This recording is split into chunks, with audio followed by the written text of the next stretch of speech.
kita terus berjuang beramal sampai pada posisi fisik tidak bisa diajak untuk beramal. Ada satu kondisi di mana ini dengkul nggak bisa dipakai untuk ruku. Ada satu kondisi di mana kita hanya bisa berbaring di atas kasur. Semangatnya tetap ada, namun jasadnya nggak bisa dipaksa untuk melakukannya. Dia nggak putus sebab niatnya terus berjalan. Assalamualaikum warahmatullahi wabarakatuh. Alhamdulillahi rabbil alamin. Wassalatu wassalamu ala ashrafil mursalin, nabiyina wa maulana Muhammadin wa ala alihi wa sahbihi ajma'in. Wa ashhadu an la ilaha illallah wahdahu la syarika lah. Wa ashhadu anna Muhammadan abduhu wa rasuluh sallallahu alaihi wa ala alihi wa sahbihi wa man tabi'ahum bi ihsanin ila yaumiddin. Allahumma bika asbahna wa bika amsayna wa bika nahya wa bika namut wa ilaikan nusyur. Alhamdulillah, puji syukur kita haturkan kehadirat Allah Azza wa Jal. Dialah zat yang berikan kita kemudahan untuk bisa beribadah di pagi ini, dan kita lanjutkan dengan kajian bersama. Semoga Allah Subhanahu wa taala memberikan limpahan rahmat bagi kita semuanya, sehingga kita meninggalkan majelis ini dalam kondisi dosa-dosa kita diampuni oleh Allah Subhanahu wa taala. Allah ingatkan dalam Al-Qur'an di surat Al-Anfal yang menunjukkan bagaimana kasih sayang yang besar yang diberikan oleh Allah kepada para hambanya. Allah berfirman, "Wa huwal ladzi yatawaffakum bil-laili wa ya'lamu ma jarahtum bin-nahar. Thumma yab'atsukum fihi liyuqda ajalum musamma." Dialah zat yang mewafatkan kalian di malam hari. Wa ya'lamu ma jarahtum bin nahar, dan dia mengetahui apa yang akan kalian perbuat di siang hari. Thumma yab'atsukum fihi liyuqda ajalun musamma. Kemudian Allah bangunkan kalian di hari itu, liyuqda ajalum musamma, untuk diputuskan sampai batas waktu tertentu, untuk diwafatkan, dimatikan sampai batas waktu tertentu. Allah Subhanahu wa taala mengingatkan ini berkaitan dengan konteks orang musyrikin. Ketika orang kafir itu tidur, Allah tahu si kafir ini besok pagi ketika dibangunkan kembali Allah, ketika besok pagi dia dibangkitkan kembali oleh Allah dalam posisi dia bangun tidur, dia akan berbuat kekufuran. Allah tahu ketika Allah wafatkan orang ini, ketika Allah tidurkan orang ini di malam hari, orang ini ketika besok pagi bangun, dia akan berbuat kesyirikan. Tapi Allah Subhanahu wa taala tetap membangunkan dia. Allah berikan dia kesempatan untuk hidup. Allah kembalikan arwahnya dan dia bangun. Padahal dia akan berbuat kafir, dia akan berbuat kesyirikan. Liyuqda ajalun musamma, untuk dia habiskan masa hidupnya sampai batas waktu tertentu. Sebagaimana halnya orang kafir, kita juga mengalami kondisi yang sama. Di malam hari kita tidur, dan setiap hamba yang tidur hakikatnya nyawanya ditahan oleh Allah Subhanahu wa taala. Ditahan sesaat. Lalu ketika hamba ini bangun tidur, Allah kembalikan nyawa itu ke jasadnya sehingga dia bisa bangun. Maka Nabi SAW ketika bangun tidur, beliau membaca doa, Alhamdulillahilladzi ahyana ba'dama amatana. Segala puji bagi zat yang menghidupkan kami ba'dama amatana, setelah dia mematikan kami, mematikan di waktu tidur. Dan pada saat kita tidur, Allah tahu besok pagi kita akan maksiat, tapi Allah izinkan kita hidup, sehingga dialah zat yang maha kasih sayang kepada hambanya. Pada waktu Allah Subhanahu wa ta'ala menahan arwah kita di waktu kita tidur, Allah bangunkan kembali kita, padahal dia tahu kita ini akan berbuat durhaka kepadanya, kita akan bermaksiat kepadanya. Sampai kapan? Sampai datangnya ajal. Terus demikian yang kita lakukan, sehingga hidup ini penuh dengan maksiat. Malam harinya kita tidur, siang harinya kita maksiat, seperti itu terus sampai akhirnya ajal menjemput kita. Karena itulah jamaah yang dimuliakan Allah Subhanahu wa taala, ini memberikan pelajaran bagi kita agar memperbanyak istighfar kepada Allah di setiap waktu yang kita lakukan, terutama ketika di detik-detik kematian kita, pada saat kita mendekati ajal. Hadirin yang dimuliakan Allah Subhanahu wa taala, tema kajian kita di kesempatan hari ini sebagaimana yang disampaikan oleh panitia, amalan terbaik di ujung usia. Kita semuanya mengharapkan agar kita bisa mendapatkan husnul khatimah. Meskipun perjalanan hidup kita dipenuhi dengan aneka maksiat, namun kita ingin menghadap Allah Subhanahu wa taala dalam kondisi bersih dan bisa mendapatkan husnul khatimah. Dan dalam Islam, hisab itu ada dua. Hisab sebelum kematian dan hisab pasca kematian. Hisab sebelum kematian penentunya ada di bagian akhir. Jika bagian akhir itu baik, maka bagian depan dianggap baik. Sebagaimana disebutkan dalam hadis yang sahih riwayat Bukhari Muslim dari sahabat Sahal bin Sa'ad As-Sa'idi radhiyallahu anhu, Nabi sallallahu alaihi wasallam bersabda, "Wa innamal a'malu bil khawatim." Sesungguhnya amal itu baik buruknya ditentukan oleh ujungnya. Sehingga sebelum kematian, penentu nilai seorang hamba adalah ujungnya. Apabila ujungnya baik, maka seluruh amalnya dianggap baik, dan sebaliknya, ketika ujungnya buruk, maka seluruh amalnya dianggap buruk. Berbeda dengan peraturan hisab pasca kematian. Hisab pasca kematian penentunya ada di depan, ada di awal. Sebagaimana yang disabdakan oleh Nabi sallallahu alaihi wasallam, "Awwalu ma yuhasabu bihil 'abdu min amalihi as-shalah." Amal pertama yang nanti akan dihisab dari hamba besok di hari kiamat adalah salat. Apabila salatnya baik, maka seluruh amal dianggap baik. Sehingga awalan yang baik saat hisab di yaumil akhir menentukan untuk amal-amal setelahnya. Sedangkan ketika hidup, ujung yang baik menentukan amal sebelumnya. Kita berbicara untuk kondisi kita yang sedang hidup. Maka perjuangan kita sebagai hamba Allah yang taat sampai kapan jamaah? Sampai kita mati. Perjuangan kita sebagai hamba Allah yang taat kita lakukan sampai kita mati. Sehingga perjuangan kita adalah bagaimana caranya agar kita bisa mengakhiri hidup ini dalam kondisi sebagai hamba yang saleh. Sebab kita menjadi hamba Allah itu sampai mati. Sebagaimana yang Allah Subhanahu wa taala firmankan dalam Al-Qur'an, "Wa'bud rabbaka hatta ya'tiyakal yaqin." Sembahlah Rabbmu, jadilah hamba Allah yang baik, hatta ya'tiyakal yaqin, sampai datang kepadamu al-yaqin. Dan makna al-yaqin, para ahli tafsir mengatakan maknanya adalah al-maut, kematian. Sebagaimana yang dikutip oleh Al-Hafidz Ibnu Katsir dari Salim bin Abdullah bin Umar.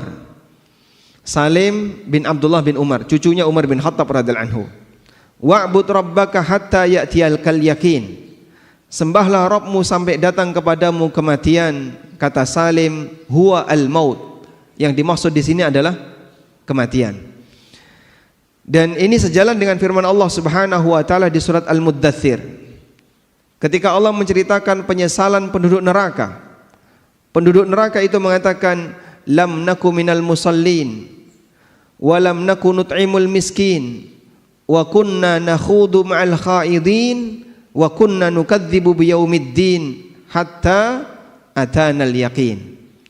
Dulu kami tidak pernah salat. Kami tidak pernah ngasih makan orang yang membutuhkan. Kami hidupnya hanya bersenda gurau dan kami mendustakan hari kiamat hatta ya'tiyanal yakin, sampai datang kepada kami al-yakin, yaitu kematian. Sehingga jamaah belakang Allah, kita menjadi hamba Allah, beribadah kepada Allah, berbuat taat kepada Allah, ujungnya adalah kematian. Dan itulah perjuangan kita. Sehingga bagi seorang muslim, titik akhir dia dalam melakukan ketaatan adalah saat ajal menjemputnya. Karena itu Bapak Ibu yang dimuliakan Allah, berbicara tentang amal terbaik di akhir usia, kita tidak membahas masa silam. Mungkin di antara kita punya masa silam yang berwarna-warni. Ada yang masa silamnya kelam, ada yang masa silamnya bagus, beraneka ragam. Namun kalau kita bandingkan antara diri kita dengan para sahabat, bisa jadi masa silamnya para sahabat lebih gelap dibandingkan kita. Di antara sahabat ada yang pernah menyembah berhala. Di antara sahabat ada yang pernah minum khamr. Di antara sahabat ada yang bahkan pernah berusaha untuk membunuh nabinya sallallahu alaihi wasallam. Di antara sahabat ada yang membunuh sahabat yang lain. Seperti Al-Wasi membunuh siapa?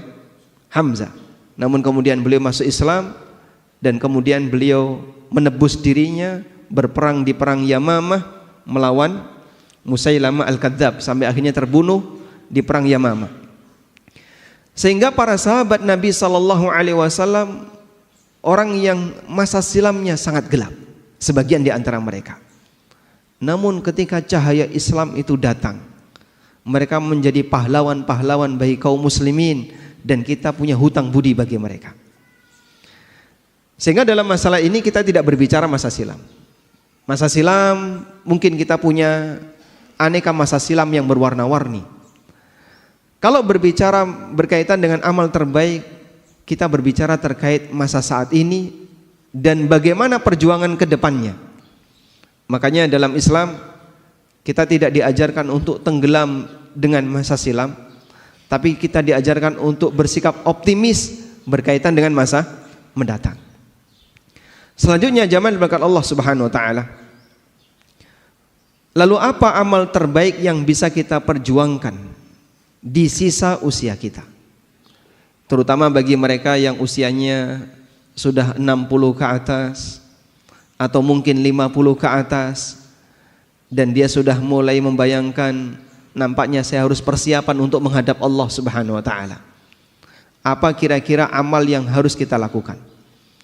Jamaah di belakang Allah Subhanahu wa taala, berbicara masalah amal di sisa usia, sebenarnya kalau kita perhatikan, semua amal yang diajarkan oleh Nabi sallallahu alaihi wasallam adalah amal yang utama. Semua amalan yang diajarkan oleh syariat kita adalah amalan yang utama. Sebab amal itu diajarkan oleh Rasulullah sallallahu alaihi wasallam melalui wahyu. Dan Allah ketika mengajarkan kepada hambanya, maka Allah akan ajarkan yang terbaik. Hanya saja dari sekian banyak amal itu ada yang namanya prioritas amal. Nah, prioritas amal inilah yang menyesuaikan di saat mana kita harus beramal A, kapan kita harus beramal B, kapan kita harus beramal C. Bagian itu yang akan kita bahas. Sehingga kalau kita berbicara amal apa yang terbaik di usia tua, ya semua amal ibadah. Tapi kalau bicara prioritas apa yang harus kita dahulukan ketika kita sudah berada di usia senja, bagian itu yang akan kita bahas. Karena Nabi SAW di samping beliau mengajarkan amal secara umum, beliau juga mengajarkan prioritas dalam beramal. Sebab tahu prioritas itu bagian dari fikih seorang hamba. Suatu ketika Abdullah bin Abbas sedang menyampaikan kajian, dan waktu itu sedang terjadi ketegangan antara Ali bin Abi Thalib dengan orang Khawarij. Maka beliau berceramah di hadapan masyarakat dalam posisi negara dalam situasi genting. Ibnu Abbas ceramah habis asar sampai nabrak maghrib, dan beliau tidak berhenti. Lanjut beliau ngasih ceramah sampai mendekati waktu isya. Komentar para jamaah, Sholat, waktunya sholat. Tapi Ibnu Abbas tidak berhenti menyampaikan ceramah. Karena negara dalam situasi genting, masyarakat butuh pencerahan yang lebih, sehingga Ibnu Abbas ngasih ceramah panjang. Orang komentar, ayo waktunya sholat, kenapa kau nggak sholat? Kemudian orang itu ditanya oleh Ibnu Abbas, atu'allimuni sunnah? Kau mau mengajariku sunnah? Siapa yang lebih berilmu, kamu ataukah aku? Sehingga kau mau mengajariku sunnah. Dalam situasi ini Ibnu Abbas menggunakan fikih prioritas. Lebih penting memberikan pencerahan bagi masyarakat yang saat itu dalam situasi sedang genting karena negara penuh dengan ketegangan. Ada Ali bin Abi Thalib yang waktu itu jadi khalifah.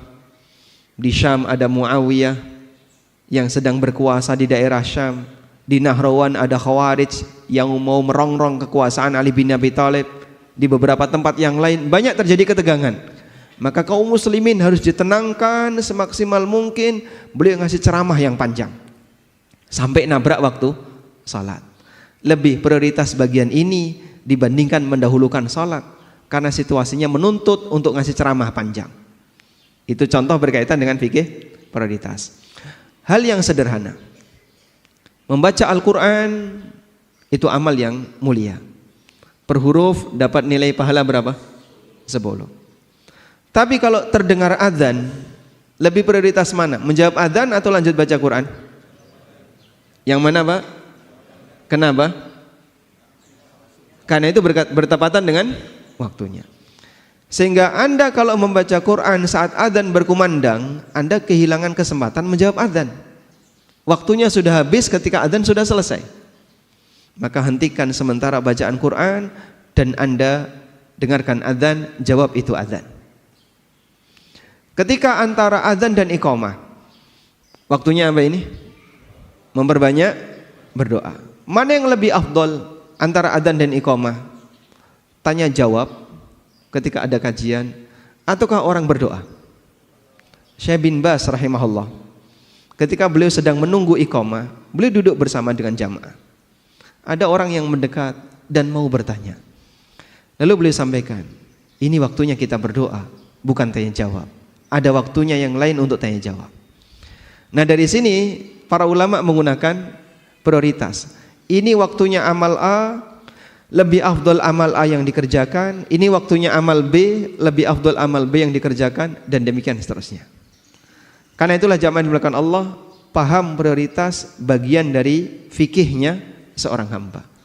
Salah satu di antara tanda fikihnya seseorang adalah dia tahu dan bisa menempatkan amal ini ada di tempat A, amal ini ada di tempat B, dan seterusnya. Sehingga ketika kita membahas tentang amalan di usia senja, itu berkaitan dengan prioritas apa yang harus kita dahulukan ketika kita sudah berada di usia senja. Tayyib, bukan berarti bahwasanya kita meninggalkan amal yang lain, tapi di sini berbicara tentang masalah sekali lagi adalah prioritas pemilihan amal yang terbaik pada saat kita berada di usia senja. Nah, jamaah diberikan Allah Subhanahu wa taala, ada beberapa amalan terbaik yang bisa kita prioritaskan ketika kita sudah berada di usia senja. Yang pertama, Anda bisa fokus pada amalan ringan yang bisa dijangkau namun dikerjakan secara rutin. Amalan ringan yang bisa dijangkau tapi dikerjakan secara rutin. Kenapa harus dikerjakan secara rutin? Karena pahala yang didapatkan oleh seorang hamba itu sesuai dengan rutinitasnya. Pahala yang didapatkan oleh seorang hamba menyesuaikan dengan rutinitasnya. Nabi SAW pernah bersabda, "Idza maridal abdu aw safara kutiba lahu ma kana muqiman sahiha." Apabila seorang hamba itu sakit atau dia safar, maka akan dicatat untuknya amalan pahala sebagaimana yang menjadi rutinitasnya ketika dia dalam kondisi sehat dan tidak sedang safar. Sehingga jamaah yang dimuliakan Allah, kalau ada orang yang punya kebiasaan puasa Senin Kemis, Tiap Senin dan Kamis dia puasa. Suatu ketika dia sakit, sehingga dia tidak berpuasa. Maka dia tidak berpuasa bukan karena malas, tapi dia tidak berpuasa karena uzur. Sehingga Allah Subhanahu wa taala tetap memberikan pahala baginya. Dia dapat puasa Senin walaupun dia tidak berpuasa, sebab dia punya kebiasaan itu. Bagi mereka yang tidak punya kebiasaan, maka saat dia sakit, dia tidak berpuasa. Dia tidak dapat pahala karena dia ketika sehat juga tidak berpuasa. Orang semacam ini tidak mendapatkan catatan pahala sebagaimana mereka yang punya kebiasaan. Hal yang sama juga terjadi pada mereka yang sedang safar. Maka hadis yang menyebutkan apabila seorang hamba itu sakit atau safar, dia mendapatkan catatan pahala sebagaimana ketika dia sehat dan mukim, hanya berlaku untuk amalan yang menjadi rutinitasnya. Sehingga bapak-bapak misalnya atau ibu-ibu melakukan safar, dan musafir itu dianjurkan tidak sholat rawatib, sehingga sholatnya hanya yang wajib saja, sedangkan rawatib ditinggalkan, dan itu sunnah. Kita safar, ketika kita mukim, kita punya kebiasaan rawatib. Duhur kita rawatib, asar kita rawatib, demikian pula maghrib, isya dan subuh kita punya sholat rawatib. Pada waktu kita safar, itu semuanya kita tinggalkan kecuali qobliyah subuh. Maka insya Allah pahala sholat rawatib tetap ada walaupun kita tidak mengerjakannya. Sebab kita tidak mengerjakan sholat rawatib ketika safar karena ini sesuai sunnah. Kita tinggalkan bukan karena kita tidak mau melaksanakan, tapi kita tinggalkan beralih dari satu sunnah ke sunnah yang lain, sehingga amal rutin ini tetap tercatat pahalanya. Baik, kita terus berjuang beramal sampai pada posisi fisik tidak bisa diajak untuk beramal. Ada satu kondisi di mana ini dengkul nggak bisa dipakai untuk ruku. Ada satu kondisi di mana itu paha nggak bisa nyanggah tubuh kita ketika berdiri, sehingga kita sholat sambil duduk.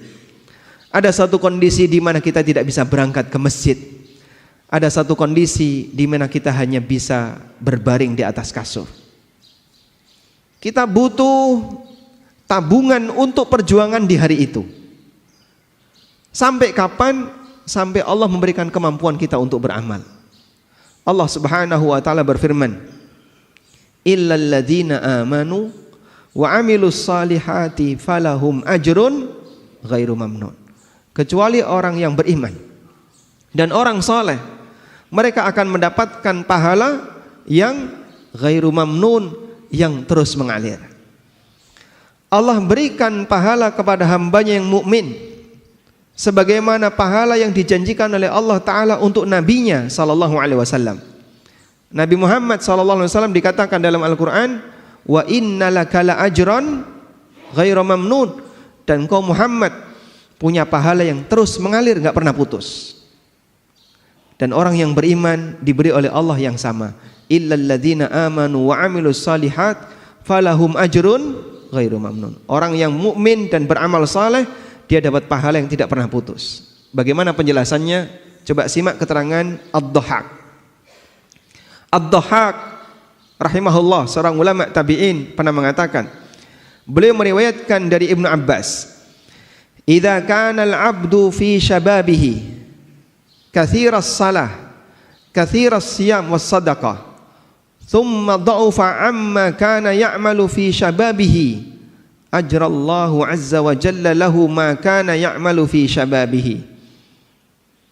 Ketika seorang hamba itu masih muda, dia rajin salat, rajin puasa, rajin sedekah, sampai akhirnya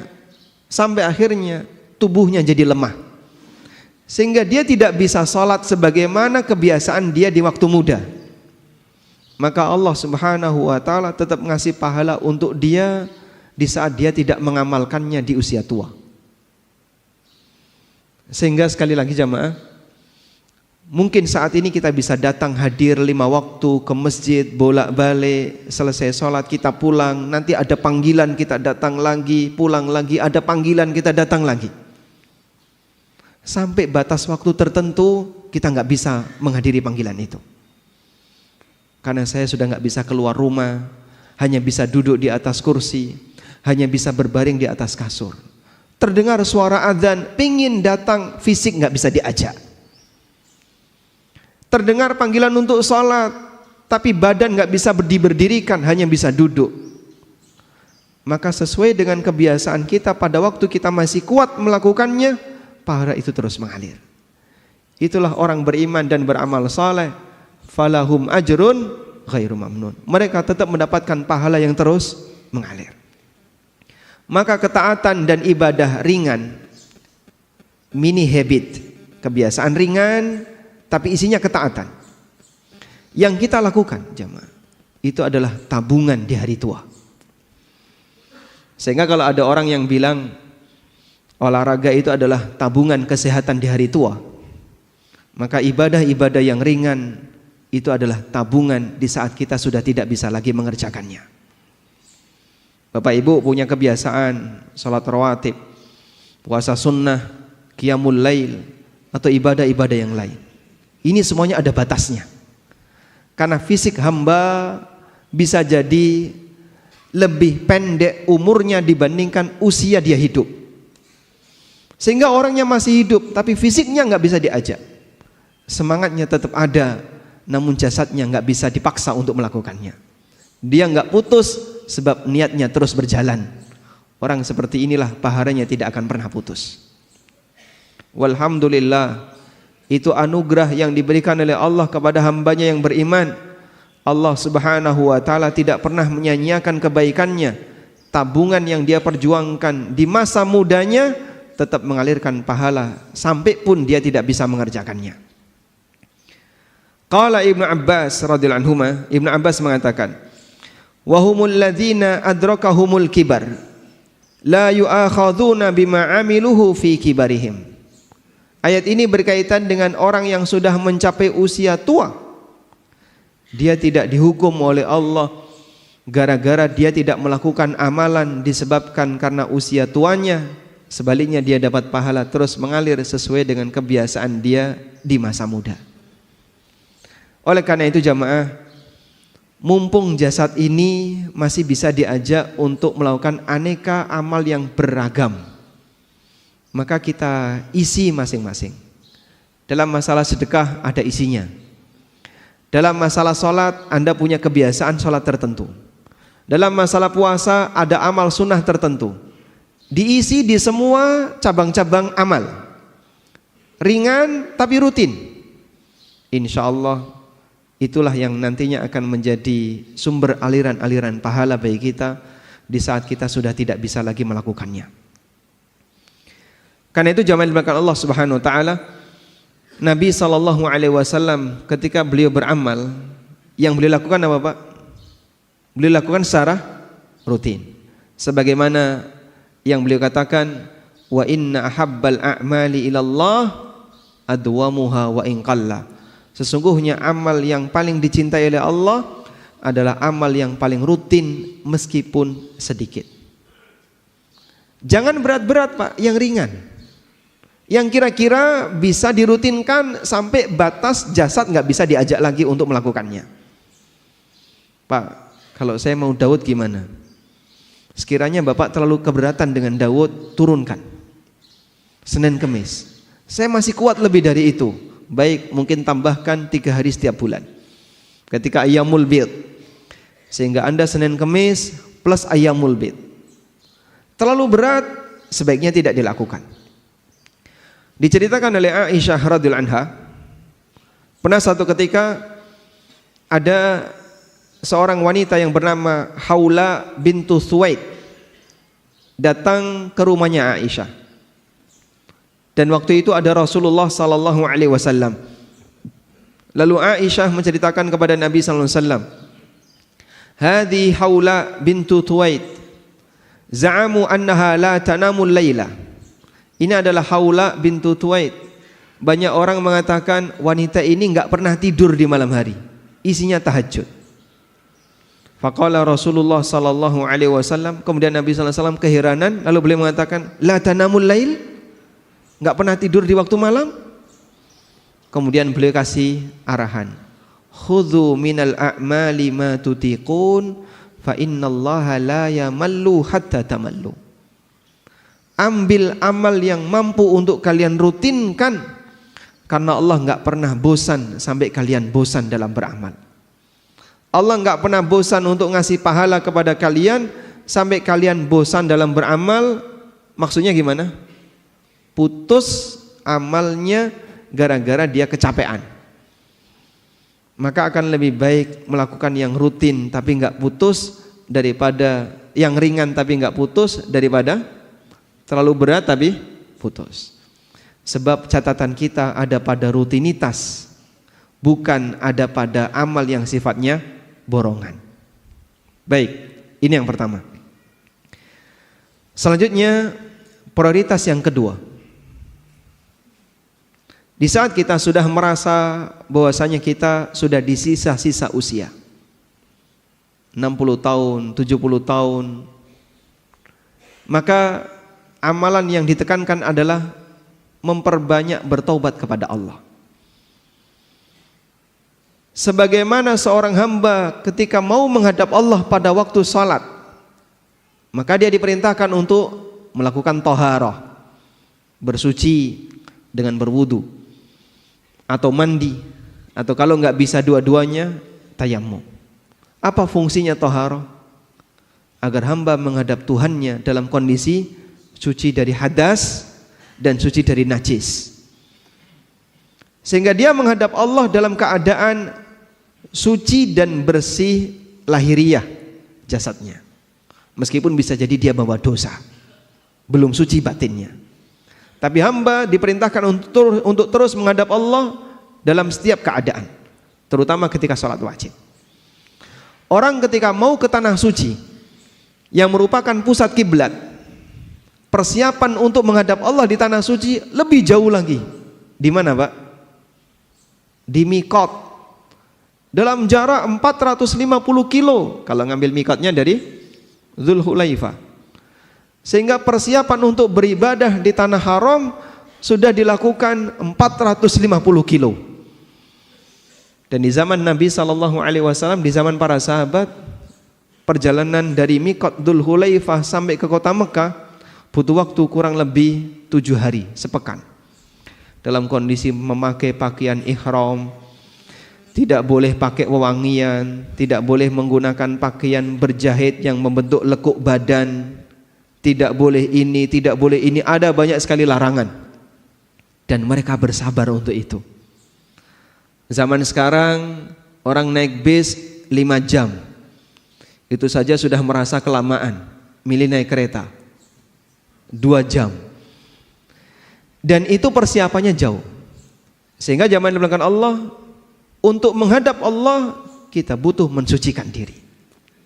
Orang mati menghadap siapa? Allah Azza wa Jalla. Ya ayyuhal insanu innaka kadihun ila rabbika kadhan famulaqi. Wahai manusia, sesungguhnya kalian itu sungguh mengalami kelelahan ila rabbika, menuju Rabbmu, famulaqi, sampai kalian ketemu Allah. Sehingga semua hamba ketika mati dia akan bertemu dengan Allah, dia menghadap Allah Subhanahu wa taala. Maka sebelum menghadap Allah, jika waktu masih hidup, kita diperintahkan untuk mensucikan jasad dari hadas dan najis. Maka pada saat kita menjelang mati, kita sucikan dengan banyak bertobat, kita bersihkan batin kita dari dosa. Inilah rahasia kenapa Allah Subhanahu wa taala memerintahkan nabinya sallallahu alaihi wasallam untuk memperbanyak bertasbih dan istighfar serta bertaubat setelah Fathu Mekah, dengan diturunkannya surat An-Nasr. Surat An-Nasr surat apa, Mas? Surat An-Nasr. Alam Nasrah. Ya. Wan Nasr idza jaa nasrullahi wal fath. Itu surat Al-Asr ya, wal Asr. Surat An-Nasr. Idza jaa nasrullahi wal fath wa ra'aitan nasa yadkhuluna fi dinillahi afwaja. Apabila telah datang nasrullah, pertolongan Allah, wal fath, dan Fathu Makkah. Wa ra'aitan nasa yadkhuluna fi dinillahi afwaja. Dan kau lihat manusia, masyarakat, mereka masuk ke dalam agama Allah afwajan, secara berbondong-bondong. Ada sebagian imam yang keliru dalam membaca surat An-Nasr. Mereka baca kayak gini. Wa ra'aitan nasa yadkhuluna fi dinillahi afwaja afwajan fasabbih bihamdi rabbika wastaghfir. Berhenti di afwaja betul, tapi ibtida ngulang di afwaja keliru. Karena kalau diulang afwajan fasabbih bihamdi rabbika wastaghfir, secara berbondong-bondong sucikanlah nama Rabbmu dan beristighfarlah, jadinya zikir jama'i. Ya. Bertasbihlah dan beristighfarlah secara berbondong-bondong, kan jadinya zikir jama'i. Padahal afwajan itu kata keterangan untuk masuk Islam.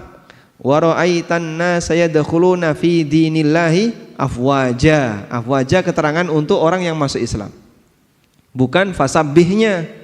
Keterangan fasabbih gak ada hubungannya dengan afwaja. Wa ra'aitan nasa yadkhuluna fi dinillahi afwaja. Dan kau lihat masyarakat mereka masuk ke dalam agama Allah secara berbondong-bondong. Dan itu terjadi pada tahun 9 Hijriah, di mana Nabi SAW kedatangan banyak tamu, sehingga Madinah banjir tamu. Dari mana Pak? Dari berbagai suku di sekitar Jazirah Arab. Satu suku datang, ya Rasulullah, saya kepala suku A, saya dan seluruh anggota suku saya masuk Islam. Datang suku B, suku C dan seterusnya. Sehingga mereka masuk Islam per suku, diwakili oleh utusan-utusannya. Itulah yang disebut dengan mereka masuk Islam afwajan, secara berbondong-bondong. Kemudian Allah Subhanahu wa taala perintahkan kepada nabinya, fasabbih bihamdi rabbika wastaghfir. Maka sucikanlah nama Rabbmu dan beristighfarlah. Dan itu diwujudkan oleh Nabi SAW dengan beliau membaca ketika rukuk dan sujud, Subhanakallahumma rabbana wa bihamdika Allahumma gfirli. Subhanakallahumma rabbana, maha suci engkau ya Allah, wahai Rabb kami, wa bihamdika, dengan segala pujimu, Allahumma gfirli, ampunilah aku. Beliau banyak beristighfar dalam rukuk dan sujud beliau. Kata Aisyah radhiyallahu anha, kana an-nabiy sallallahu alaihi wasallam yukthiru hadzal du'a yata'awwalul Qur'an. Nabi sallallahu alaihi wasallam membaca doa ini banyak-banyak ketika di akhir hayatnya, karena mengamalkan perintah dari Al-Qur'an, yaitu di surat An-Nasr bagian akhir. Ada apa dengan surat An-Nasr bagian akhir? Ibnu Abbas radhiyallahu anhuma pernah ditanya oleh Umar bin Khattab radhiyallahu anhu, ya Ibnu Abbas, akadzalika ma taqul, bagaimana tafsir kamu untuk surat An-Nasr? Jawab Ibnu Abbas, qultu huwa ajalu Rasulillahi sallallahu alaihi wasallam a'lamu bihi. Surat An-Nasr adalah dekatnya ajal Nabi sallallahu alaihi wasallam. Yang itu yang aku tahu. Bagian itu yang aku tahu. Kenapa Ibnu Abbas bisa menafsirkan surat An-Nasr idza jaa nasrullah sebagai tanda dekatnya ajal Nabi sallallahu alaihi wasallam? Oh, karena itu turun di akhir hayat beliau. Dari mana beliau tahu kalau itu turun di akhir hayatnya? Karena ketika ayat itu turun, sahabat nggak tahu kapan Rasulullah SAW meninggal. Tapi Ibnu Abbas memahami ini isyarat ajalnya Rasulullah SAW. Beliau memahami seperti ini. Apabila seluruh masyarakat sudah masuk Islam dan kota Mekah sudah ditaklukkan, berarti tugas Nabi sudah selesai. Dan kalau tugas Nabi sudah selesai, pensiun. Pensiunnya Nabi gimana Pak? Liburan? Atau kemudian punya rumah pensiunan? Tinggal di villa? Bukan. Menghadap Allah untuk menerima pahala. Sehingga ketika tugas seorang Rasul sudah selesai, maka sang Nabi akan menghadap Allah Subhanahu wa ta'ala. Maka turunnya surat An-Nasr pertanda tugas beliau sudah paripurna dan sebentar lagi beliau akan menghadap Allah. Dan betul, dari turunnya surat An-Nasr dengan wafatnya Rasulullah sallallahu alaihi wasallam kurang lebih selisihnya hanya setahun. Sehingga ini salah satu di antara bukti bahwa surat An-Nasr adalah ajal Rasulullah sallallahu alaihi wasallam. Di akhir ajal itulah Rasulullah sallallahu alaihi wasallam banyak bertobat kepada Allah, banyak mohon ampun kepada Allah. Karena ketika seorang hamba mengakhiri amalnya, maka kita disyariatkan untuk mengakhirinya dengan istighfar. Sebagaimana selesai sholat, apa yang kita baca, Pak? Astagfirullah, astagfirullah, astagfirullah. Sebagaimana selesai puasa, kita disyariatkan untuk bertakbir. Allah Subhanahu wa taala berfirman berkaitan dengan masalah puasa Ramadan. Gimana ayatnya? Walitukabbiru walitukmilul iddata walitukabbirullaha ala ma hadakum. Dan agar engkau sempurnakan bilangan puasa Ramadan, walitukabbirullah, dan kalian puji Allah dengan mengagungkannya. Maka selesai puasa kita takbiran. Demikian pula ketika selesai haji. Fa idza afadhan nasu fastaghfirullah, apabila manusia sudah bertolak, maka perbanyaklah istighfar kepada Allah. Sehingga selesai beramal, kita itu disyariatkan untuk mengagungkan Allah dan banyak beristighfar kepada Allah. Itu teori beramal secara umum. Maka selesai beramal A kita istighfar, selesai beramal B kita istighfar, selesai beramal C kita istighfar. Dan kita selesai jadi orang muslim istighfar. Sebab amal kita ketika hidup adalah amal jadi apa? Seorang muslim. Kita menjadi seorang muslim sepanjang kita hidup.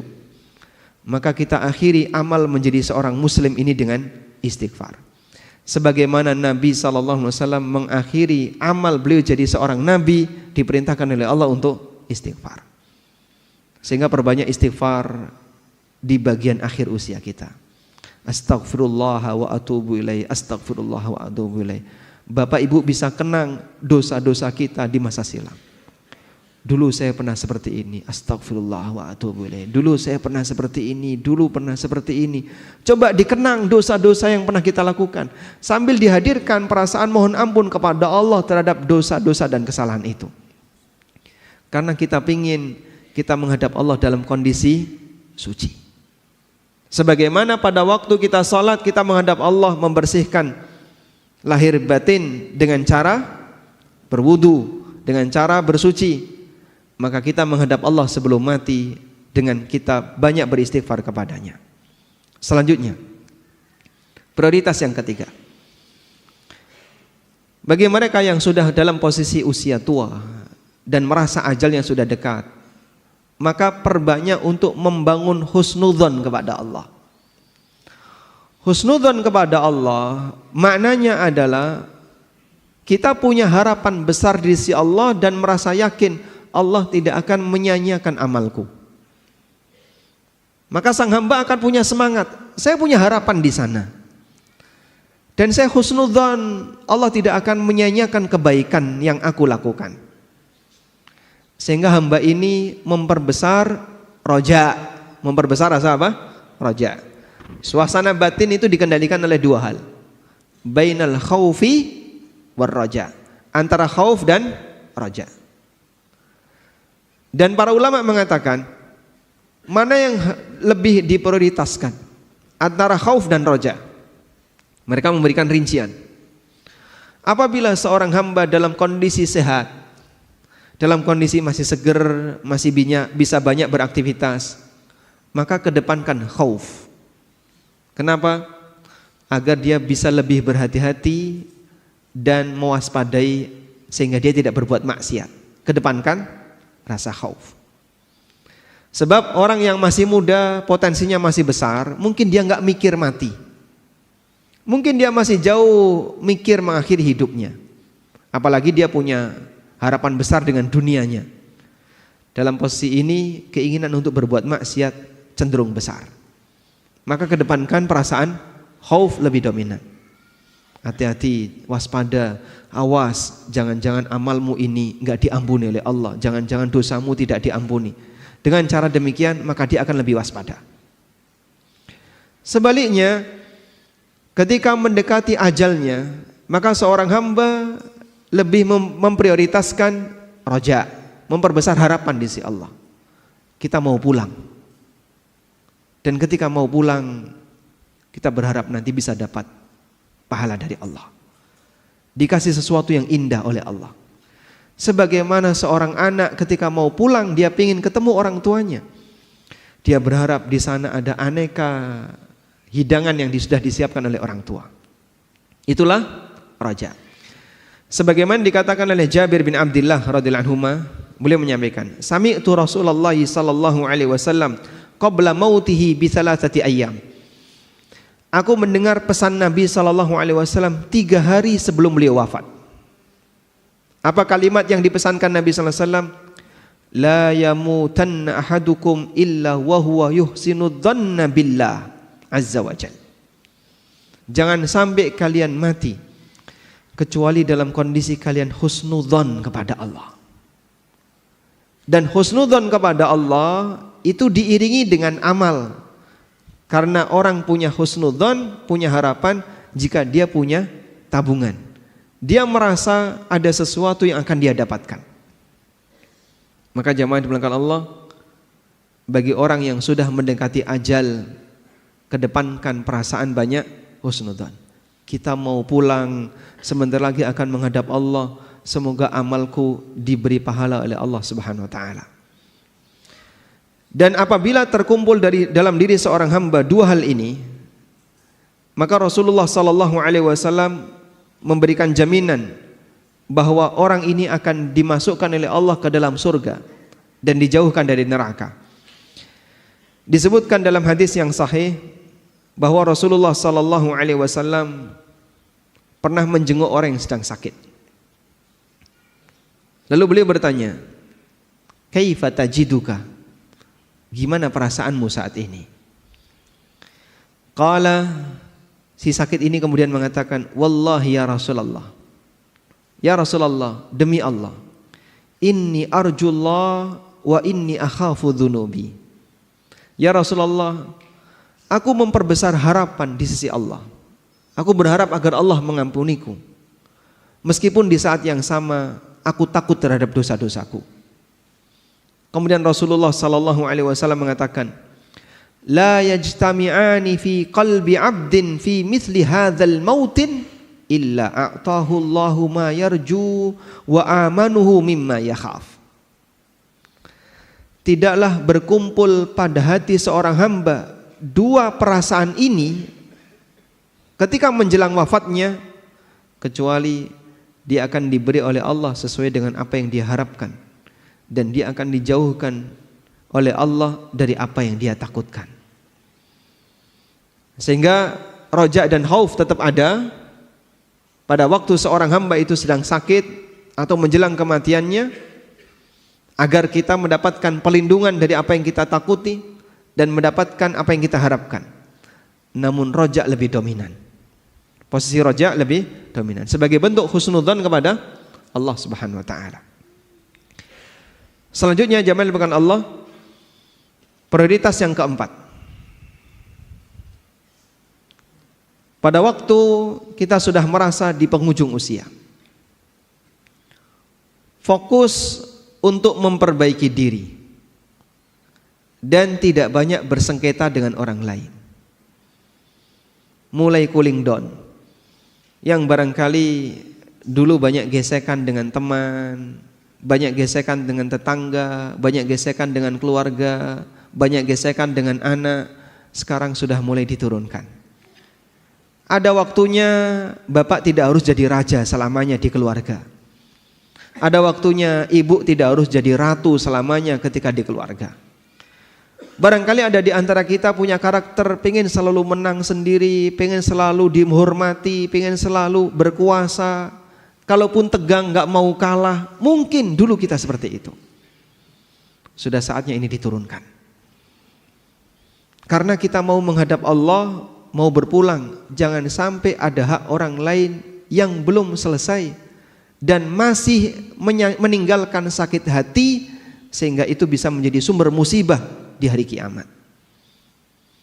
Sebagaimana yang dipesankan oleh Imam Asy-Syafi'i rahimahullah, orang yang paling banyak menderita ketika di hari kiamat adalah orang yang paling banyak punya masalah dengan masyarakat.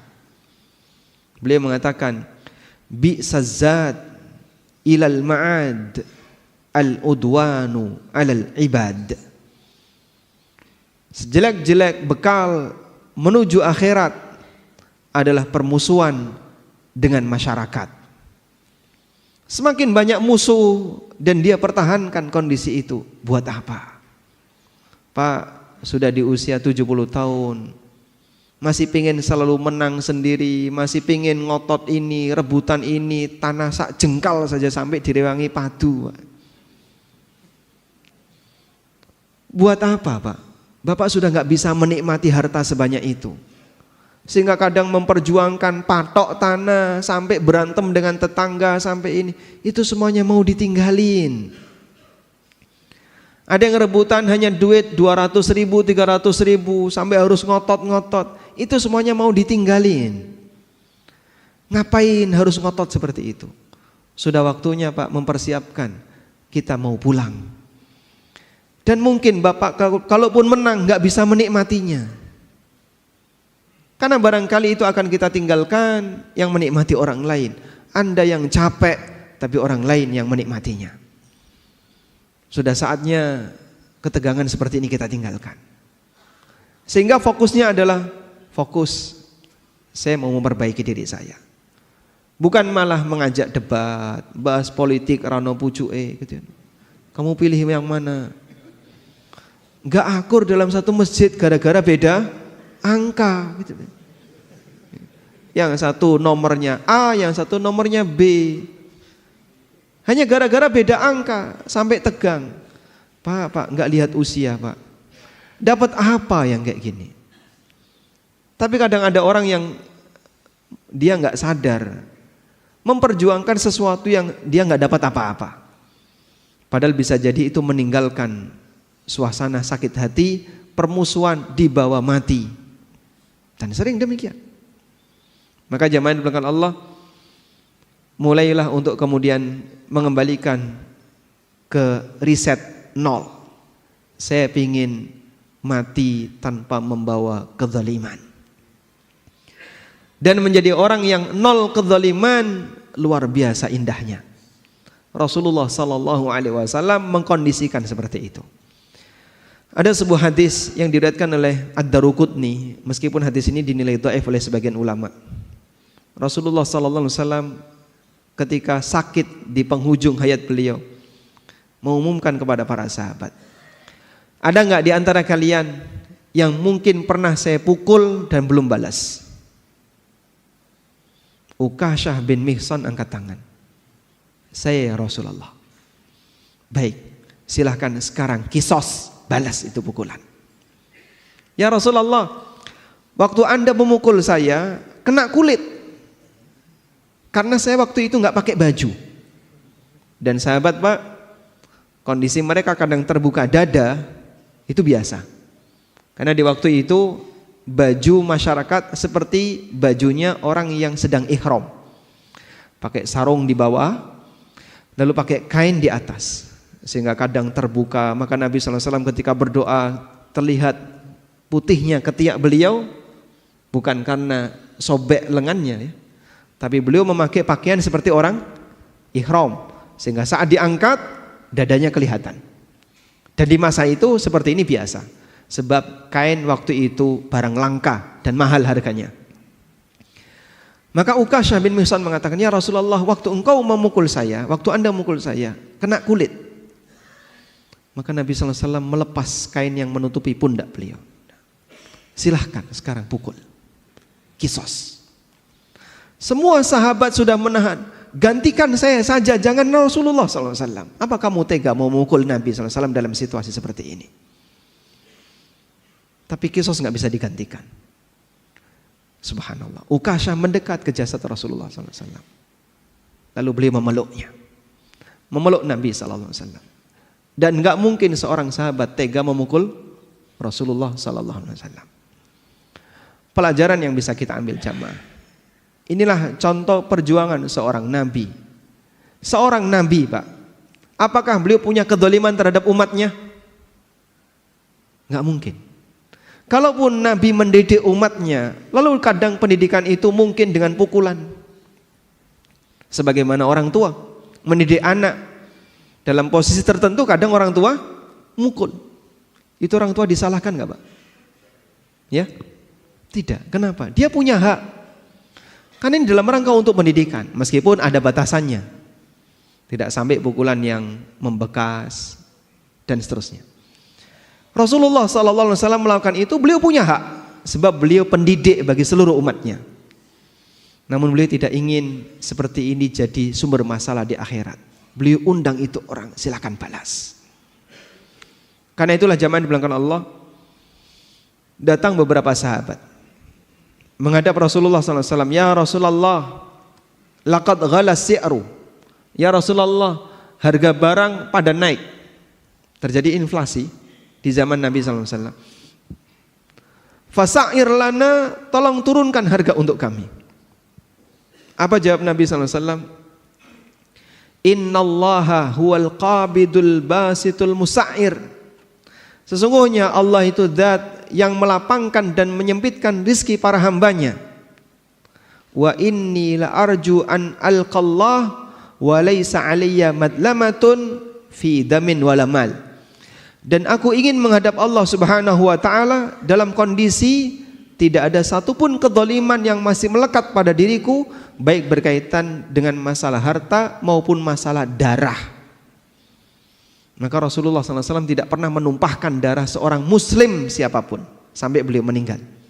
Dan beliau tidak pernah mendolimi harta muslim yang lain sampai beliau meninggal. Sampai ketika diminta untuk nurunin harga, Rasulullah SAW nggak mau. Kenapa, Pak? Kenapa beliau nggak mau? Khawatir mendolimi pedagang. Sehingga saat harga naik itu kan kadang terjadi karena keseimbangan demand and supply. Kebutuhan banyak, sementara stoknya kurang, naik. Dan itu takdir Allah, di luar kuasa Rasulullah SAW. Dan beliau tidak disalahkan berkaitan dengan musibah, karena itu takdir Allah. Tapi kalau beliau turunkan, ada pedagang kulaknya mahal, gara-gara kebijakan beliau menurunkan harga, jadi harus diturunkan, rugi ini pedagang. Beliau takut pedagang ini nuntut di akhirat. Beliau sampai takut pedagang ini nuntut di akhirat. Coba bayangin, mereka yang memegang kebijakan masalah ini, bahkan termasuk mereka yang punya wewenang, sehingga melakukan audit, berapa harus bayar? Sekian miliar. Pusing itu pedagang. Duit dari mana? Saya harus bayar ini dan seterusnya. Tapi kemudian tiba-tiba diambil sekian miliar.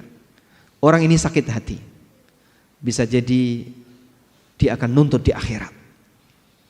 Maka jamaah dibilangkan Allah Subhanahu wa taala, Rasulullah sallallahu alaihi wasallam menjadi orang yang selalu punya prinsip riset untuk semua dosa kepada makhluk, sehingga beliau menghadap Allah dalam kondisi nol kezaliman. Mulai banyak untuk bersikap tasamuh, memberikan toleran, ngasih maaf dan minta maaf di bagian penghujung hayat. Karena kita tidak ingin kita membawa dosa dengan makhluk pada saat kita menghadap Allah Subhanahu wa taala, yang nanti itu menjadi sumber qisas di yaumil akhir, mengurangi pahala yang pernah kita perjuangkan. Sehingga barangkali di antara Bapak Ibu yang punya kebiasaan grenengi orang, gunjing, ghibah, mulai saatnya untuk diselesaikan. Wallahu a'lam. Pun juga Bapak. Baik. Nah, baik, demikian yang bisa kita sampaikan sebagai pengantar. Semoga bermanfaat. Di sisa waktu insyaallah kita gunakan untuk tanya jawab. Wassallallahu ala nabiyyina Muhammadin wa ala alihi wa sahbihi wasallam. Rekan-rekan yang ingin waktu sampai dengan jam 6.15 masih bisa tadi? 15. Silakan saya bacakan.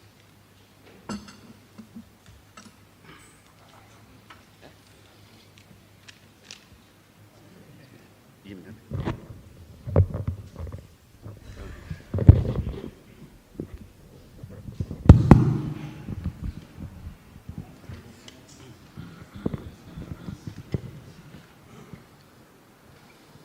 Assalamualaikum warahmatullahi wabarakatuh.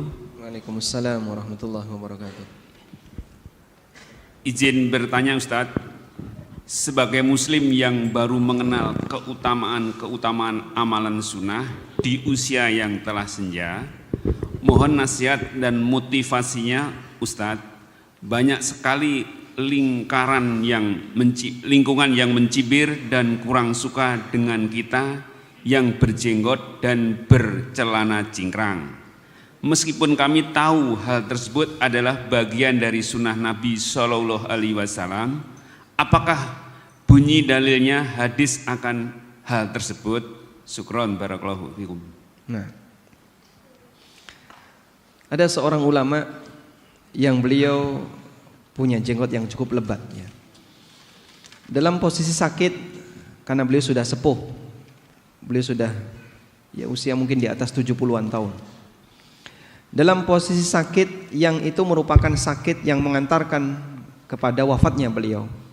Dokter menyarankan untuk kepentingan medis sebaiknya jenggot Anda dicukur. Lalu beliau sampaikan, saya tidak mau menghadap Allah dalam kondisi tidak mengikuti sunnah Nabi SAW dalam penampilan. Sehingga bertahan berpenampilan sesuai sunnah itu bagian dari perjuangan. Maka beliau meskipun sudah diminta oleh pihak dokter, ini dalam rangka untuk kepentingan medis, bagaimana kalau jenggotnya dicukur? Beliau milih tidak, saya nggak mau, bertahan seperti ini saja. Kalaupun saya mati dalam posisi tetap bertahan di atas sunnah. Kalaupun saya hidup kembali dan Allah kasih kesembuhan, itu semuanya datang dari Allah Subhanahu Wa Taala. Baik. Karena Nabi SAW menyebutkan dalam banyak hadis yang sahih, khaliful yahud wa'aful liha. Jangan tiru Yahudi, biarkan jenggot. Jadi beliau minta biarkan jenggot. Biarkan itu artinya udah nggak usah diganggu, biarin aja. Baik. Ada perintah khusus sebagai penjelasan perintah umum. Maka melaksanakan perintah umum bentuknya adalah dengan melakukan yang khusus. Contohnya kayak gini. Orang tua ngasih perintah kepada anaknya. Wahai si A, anaknya namanya si A ya. A, nanti kalau ada tamu, muliakan tamu, kasih makan. Ada berapa perintah ini? 2. Perintah umum. Apa perintah umumnya? Muliakan tamu. Apa perintah khusus? Ngasih makan. Maka disebut sebagai telah memenuhi perintah umum orang tua, yaitu memuliakan tamu, jika anak ini melakukan perintah khusus. Datang tamu, dikasih suguhan, dikasih handuk suruh mandi, dikasih minum, tapi nggak dikasih makan. Udah? Tamunya pulang, anak lapor kepada bapak, Pak, tadi ada tamu, tak kasih minum, tak kasih suguhan, ya, tapi nggak tak kasih makan. Suguhannya minuman ya. Tak kasih minuman, tapi nggak tak kasih makan. Tak suruh mandi, suruh istirahat. Apakah berarti anak sudah melaksanakan perintah orang tua? Belum. Kenapa belum? Karena perintah khususnya belum dikerjakan. Maka jika Nabi SAW meminta khaliful yahud, jangan tiru Yahudi, wa'ful liha, biarkan jenggot, maka melaksanakan perintah umum, yaitu agar kita tidak niru Yahudi, bentuknya adalah dengan melaksanakan perintah yang kedua. Paham di sini? Baik. Karena bagian dari prinsip syariat, ketika syariat ini datang, syariat ini mengajarkan beda dengan Yahudi dan Nasrani. Sebab dua umat ini datang lebih awal dan mereka punya penyimpangan, maka Nabi SAW datang meluruskan aneka penyimpangan itu agar tidak terjadi pada umatnya. Aneka penyimpangan-penyimpangan itu disebutkan dalam Al-Quran dan hadis-hadis beliau. Sebagian diantaranya adalah masalah penampilan. Oleh karena itu Anda bisa bersabar ya. Barangkali tetangga atau teman karena mereka belum tahu ilmunya ngasih komentar demikian, ini barangkali adalah ujian, dan insya Allah itu lebih ringan dibandingkan ujian yang dialami di masa silam oleh para nabi, sehingga Anda bersabar, semoga nanti mereka juga dapat hidayah. Nah. Assalamualaikum Ustaz. Waalaikumsalam warahmatullahi taala. Izin bertanya Ustaz. Sebagian kajian sunnah terkadang juga menabrak waktu Isya. Kajian berhenti sejenak untuk adzan Isya, kemudian kajian dilanjutkan, salat Isya diakhirkan. Terkait fikih prioritas ibadah yang Ustadz sampaikan, mana yang lebih utama? Selesaikan kajian baru lanjut salat Isya, atau salat Isya dulu baru lanjut kajian? Jazakumullah khairan Ustaz. Baik. Mungkin barangkali pertanyaannya saya alihkan. Mana yang lebih sesuai sunnah? Adzan, kemudian kajian, qomatnya diakhirkan. Mungkin masih setengah jam atau bahkan 1 jam. Masuk Isya jam 7, qomatnya jam 8. Karena ada kajian. Ataukah adzannya ditunda sehingga nanti mepet dengan iqamat pada waktu pelaksanaan sholat Isya jam 8. Atau adzan tepat waktu lalu iqamat terus sholat. Mana yang lebih sesuai sunnah? Ya. Baik. Jika kita menginginkan agar kajian ini selesai terlebih dahulu, materi rampung, sehingga jamaah bisa mendapatkan materi secara utuh, tidak putus, maka kajian silahkan lanjut. Dan yang lebih sesuai sunnah, adzan itu mepet dengan iqamah. Sebab dulu Nabi SAW pada waktu beliau di Tabuk, Tabuk itu di mana? Di Arab ya. Di utara Madinah. Jarak di masa silam perjalanan 1 bulan. Beliau ketika di Tabuk itu beliau singgah di beberapa tempat, singgah sekian hari, pindah lagi, sekian hari, pindah lagi, sekian hari.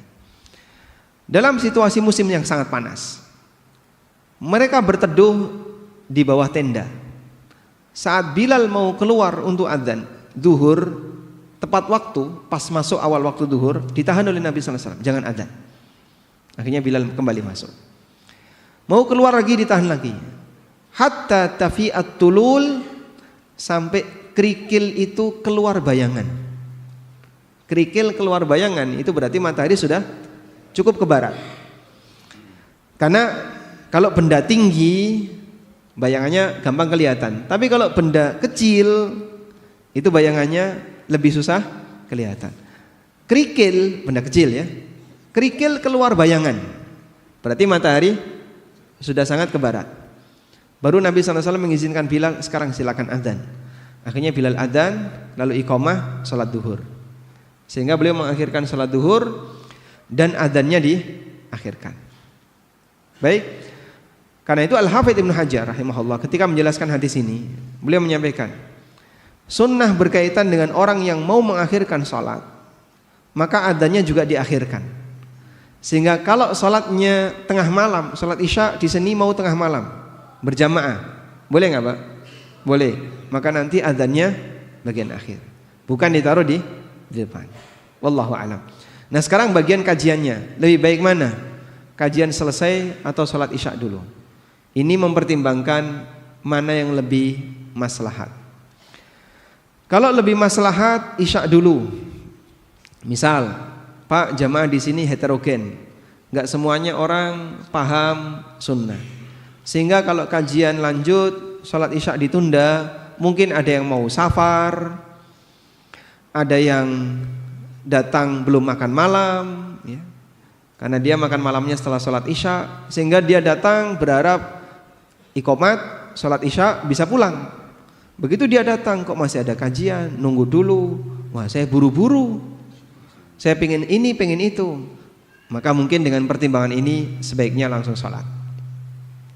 Atau yang kedua, enggak, di sini sudah terkondisi. Yang hadir di sini memang sudah siap untuk belajar.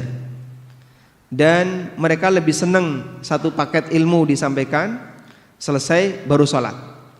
Maka mungkin sholat isya'nya bisa ditunda dan diselesaikan kajiannya. Dan seperti ini kembali kepada kebijakan takmir. Wallahu a'lam. Ustadz, mohon bertanya mengenai pembagian waris sesuai syariat. Seorang laki-laki bujangan tidak mempunyai istri dan anak, meninggal dunia, meninggalkan satu saudara laki-laki dan perempuan sekandung, seayah dan seibu. Dua, saudara laki-laki dan perempuan seayah dan lain ibu. Tiga, bibi atau adik dari ayah, bagaimana pembagian warisannya? Baik, dari 3 jalur jenis atau 3 jalur ahli waris tadi ya, saudara kandung, saudara seayah, dan bibi dari ayah. Pertama saya sebutkan dulu, bibi dari ayah ini namanya dzawil arham. Dzawil arham itu bukan ahli waris. Keluarga jauh yang dia tidak dapat warisan namanya dzawil arham, dan dzawil arham bukan ahli waris. Sehingga dzawil arham enggak dapat warisan sama sekali. Yang kedua, apabila ada saudara kandung dan saudara seayah, maka saudara kandung menghijab saudara seayah, menghijab, menutupi saudara seayah, sehingga saudara seayah enggak dapat warisan. Sehingga dari penjelasan tadi, yang dapat warisan hanya saudara kandung laki dan perempuan, dibagi 2:1. Wah Pak, nanti terus saudara yang lain, bibinya, mereka iri dong Pak, enggak dapat apa-apa. Ya memang mereka enggak dapat apa-apa secara aturan hukum waris. Namun sekiranya dalam rangka untuk menutupi suasana perasaan yang enggak enak, dianjurkan bagi yang dapat warisan ngasih sebagian kepada yang enggak dapat warisan. Ya entah mungkin 10% atau sekian persen, ini saya kasihkan hadiah dari kami untuk Anda karena kita sama-sama saudara. Meskipun mereka terhijab dengan saudara kandung, saudara sebapak terhijab dengan saudara kandung. Wallahu a'lam.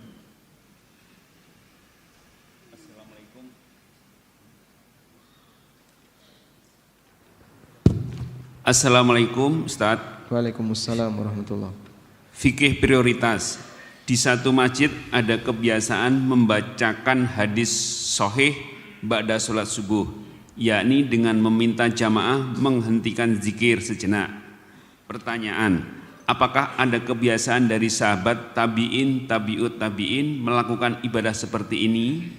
Hadis yang dibaca berasal dari buku kumpulan hadis sahih atau bukan dari kitab syarah? Artinya hadis polos tanpa penjelasan. Syukran Ustaz. Masya Allah. Hadis polos ya. Istilah baru. Hadis tanpa penjelasan, hanya hadis saja. Baik,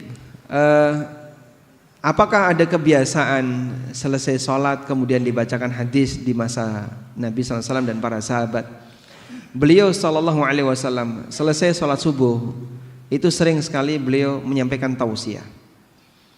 Seperti hadis Irbad bin Sariyah. Irbad bin Sariyah pernah menyampaikan, Rasulullah SAW memberikan nasihat kepada kami, mau'idhatan darifat minhal uyun, sampai membuat air mata itu berderai. Banyak orang menangis. Wa wajilat minhal qulub, hati tersentuh semuanya. Kemudian sahabat mengatakan, ya Rasulullah, ka'annaha mau'idhatum waddi'. Ya Rasulullah, apakah ini pesan orang yang mau pulang selamanya, mau pergi selamanya? Apakah ini pesan orang yang mau meninggal? Fa'ausina, kalau demikian berikan wasiat kepada kami. Lalu beliau ngasih wasiat, alaikum bisunnati wa sunnatil khulafa'ir rasyidin al-mahdiyina min ba'di addu 'alaiha bin nawajid. Hadis yang ma'ruf ya. Pegangilah sunnahku dan sunnah khulafa'ur rasyidin, gigit dengan gigi geraham kalian. Hadis yang ma'ruf, dan itu disampaikan setelah subuh. Rasulullah SAW juga kadang selesai subuh tanya kepada sahabat, siapa di antara kalian yang punya mimpi? Silakan ceritakan. Barangkali aku bisa mentakwil. Maka ada yang cerita tentang mimpinya, lalu ditakwil oleh Nabi SAW. Kalau enggak ada yang lapor, maka beliau sendiri yang bercerita tentang mimpinya. Aku bermimpi seperti ini. Kemudian beliau jelaskan mimpinya. Dan mimpi Nabi itu wahyu. Sehingga Rasulullah SAW menawarkan takwil mimpi, dan beliau terkadang juga menceritakan tentang mimpi beliau. Dan itu setelah subuh. Kadang Nabi SAW menyampaikan nasihat tertentu setelah subuh. Maka ba'da subuh itu forum ilmu di Masjid Nabawi. Dan sampai sekarang seperti itu masih berlanjut. Sebagaimana ba'da maghrib juga jadi forum ilmu. Karena itu kalau sekiranya pembacaan hadis dan menunda waktu Anda untuk berzikir sejenak, saya kira ini tidak sangat mengganggu. Karena baca hadis tanpa syarah hanya sebentar. Sehingga kalau bicara prioritas, insya Allah baca hadis Anda bisa dengarkan dengan seksama dan perhatikan ini sabda Nabi SAW. Atha bin Abi Rabah pernah datang seorang anak SMP, kemudian bilang kepada Atha, wahai Imam Atha, saya mau membacakan hadis kepada Anda. Kemudian beliau duduk dengan rapi, nunduk didengerin, silahkan dibacakan. Selesai anak ini membacakan hadis, pergi dia. Lalu Atha mengatakan, laqad sami'tu hadzal hadis qabla ayyulada hadzal sabi. Aku sudah mendengar hadis ini sebelum anak ini dilahirkan. Tapi beliau tetap mendengarkan dengan seksama karena ini sabda Rasulullah sallallahu alaihi wasallam. Abdi dalam, Pak, orang keraton, kalau ada sabda keraton, diam dia, nunduk mendengarkan. Sebagai bentuk penghormatan, padahal itu yang dibacakan surat dari sultan kepada seluruh abdi dalam misalnya. Itu mereka nunduk memperhatikan. Enggak berani bicara, enggak berani ngobrol, enggak berani dolanan HP. Kita mendengarkan ayat Al-Qur'an kadang main HP. Padahal itu firman Allah. Kita mendengarkan sabda Nabi sallallahu alaihi wasallam kadang gak digatekno. Padahal itu sabda Rasulullah sallallahu alaihi wasallam. Sebagaimana kita menghormati orang tua ketika ngasih nasihat, ya. Orang tua lagi bicara, kita gimana, Pak? Ya? Mendengarkan dengan seksama sebagai bentuk penghormatan kepada beliau. Maka sebagai bentuk penghormatan kepada Nabi sallallahu alaihi wasallam, ketika sabda beliau dibacakan, Anda hentikan aktivitas, dengerin, Pak. Walaupun bisa jadi hadis itu Anda sudah hafal. Dalam rangka menghormati yang bersabda Rasulullah sallallahu alaihi wasallam. Nah. Bismillah, assalamualaikum Ustaz. Waalaikumsalam warahmatullahi. Ahwan izin bertanya, ada yang mengganggu pikiran seseorang, pikiran sekarang ana, tentang segala kesusahan-kesusahan hidup yang dialami, kesusahan dalam urusan pekerjaan dan segala usaha yang lain. Sementara seorang itu sudah merasa melakukan amal-amal saleh dan berdoa. Apakah segala doa-doa itu tidak ada manfaatnya? Jazakallahu khair. Nah, memang ujian harta itu bentuknya ada dua, Pak. Ujian kekayaan dan ujian kemiskinan. Dan bisa jadi yang kedua lebih berat dibandingkan yang pertama. Makanya kadang ketika jamaah itu ditanya, Anda lebih siap yang mana? Jadi kaya bersyukur atau miskin yang sabar? Ijma, nggak usah dijawab, Pak, ya. Saya sudah tahu jawabannya. Ijma, Anda pasti pilih kaya bersyukur. Karena kita nggak kebayang, saya belum siap untuk jadi miskin. Jadi miskin rasanya berat sekali. Jadi orang yang penuh dengan musibah ekonomi itu rasanya berat. Sehingga Anda merasa nggak sanggup untuk bersabar. Meskipun dua-duanya ujian, baik kaya maupun miskin dua-duanya ujian. Tapi bagi para sahabat, mereka itu punya kecenderungan kadang lebih milih sabar daripada syukur. Seperti yang terjadi pada Abu Dzar radhiyallahu anhu. Beliau pernah mengatakan, atau dalam keterangan yang lain Abu Darda, beliau pernah mengatakan, Abu Darda mengatakan, al-maradu ahabbu ilayya minas sihhah wal faqru ahabbu ilayya minal ghina. Sakit lebih saya sukai daripada sehat. Jadi tiap hari sakit, nek gak watuk pilek, ditemek watuk misalnya. Tiap hari sakit lebih saya sukai daripada saya sehat. Miskin lebih saya sukai daripada kaya. Kenapa? Karena beliau punya kondisi, saya itu merasa dekat dengan Allah saat dapat musibah. Dan itu merasa lebih nikmat bagiku dibandingkan ketika saya dapat nikmat berupa harta. Jadi suasana kenikmatan itu adalah kedekatan dia dengan Allah. Dengan musibah ini, dengan miskin ini saya bisa nangis. Dengan musibah ini saya bisa berdoa. Dengan musibah ini rasanya saya dekat dengan Allah. Dengan musibah kita bisa menghadap Allah lebih serius. Coba kalau nggak ada kayak gini ya, bisa jadi orang lupa untuk mendekat kepada Allah. Itu sahabat. Kita mungkin nggak bisa demikian.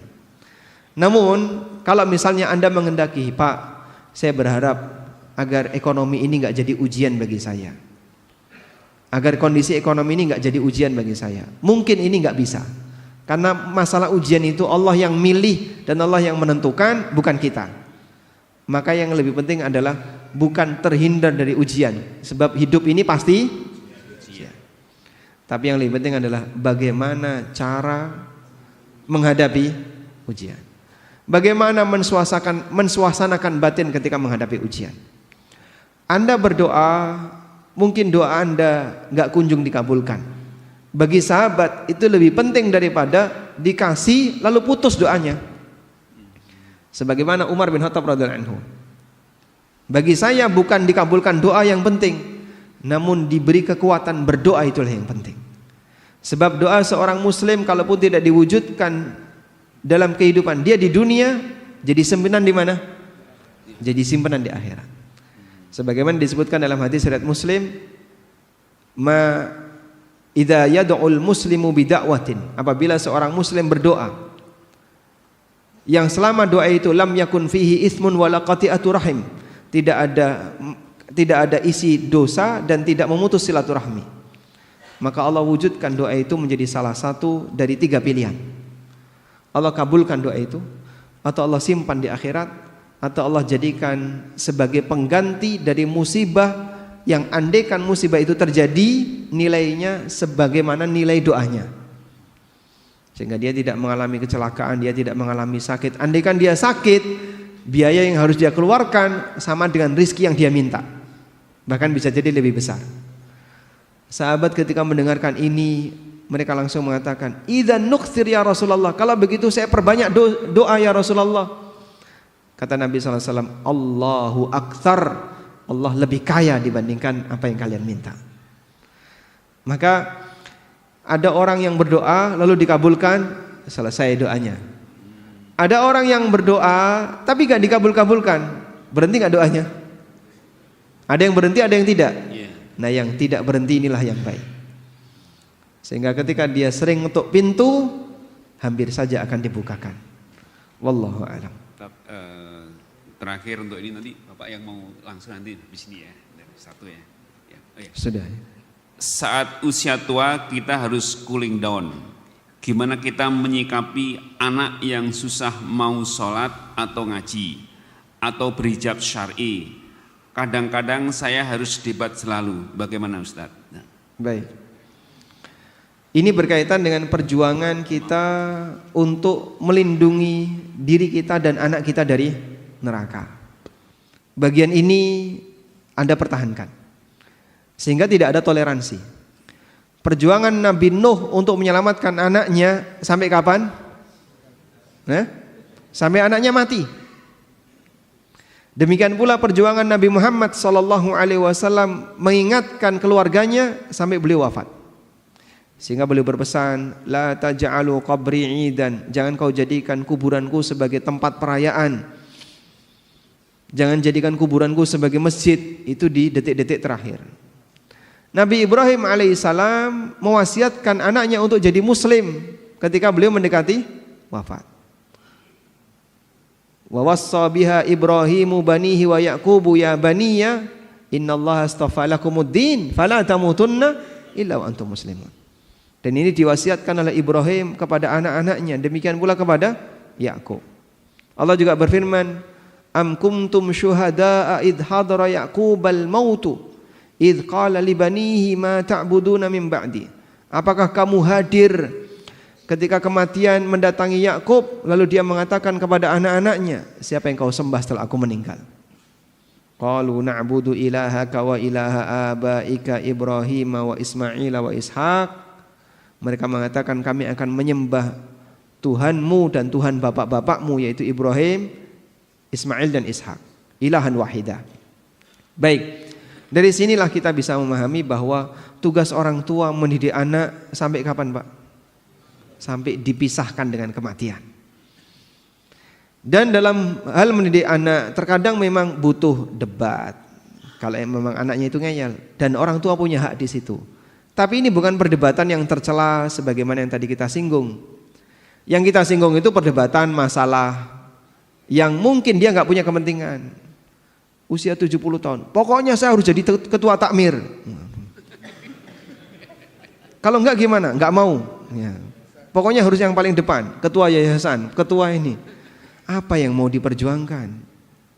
Regenerasi, Pak? Jangan. Ya. Pokoknya yang tua jangan digeser. Tunggu sampai mereka mati semua. Ada kayak gitu, Pak? Mungkin ada sebagian orang. Dia memperjuangkan apa? Yo, saya pengen punya posisi, pengen dimuliakan, pengen punya status sosial. Di tempat kerja dia sudah dilengsarkan, kan pensiun ya. Di kantor sudah nggak punya posisi, nggak jadi ketua RT di lingkungannya. Satu-satunya sasaran tinggal masjid. Maka kalau di kantor sudah nggak dapat jabatan, di perumahan nggak dapat ketua dan nggak punya jabatan, masjid yang diincar. Perjuangkan jadi ketua takmir. Masya Allah. Pak, sudah waktunya istirahat. Barangkali mikir-mikir bagian itu sudah Bapak tinggalkan. Fokus untuk ibadah yang sifatnya pribadi. Bapak akan lebih ringan, nggak punya beban berkaitan dengan perasaan kalau kita nggak jadi pimpinan. Serahkan kepada yang masih muda, selanjutnya fokus untuk ibadah yang sifatnya pribadi. Tapi kalau urusan pendidikan, pertahankan. Jangan sampai kendor dalam masalah ini, karena kita punya tanggung jawab untuk mengasuh anak, untuk mendidik anak sampai dipisahkan dengan kematian. Wallahu alam. Demikian, semoga bermanfaat. Wassallallahu ala nabiyyina Muhammadin wa ala alihi wa sahbihi wa sallam wa akhiru da'wana alhamdulillahi rabbil alamin. Subhanakallahumma wa bihamdika asyhadu an la ilaha illa anta astaghfiruka wa atubu ilaik. Wassalamu alaikum warahmatullahi wabarakatuh.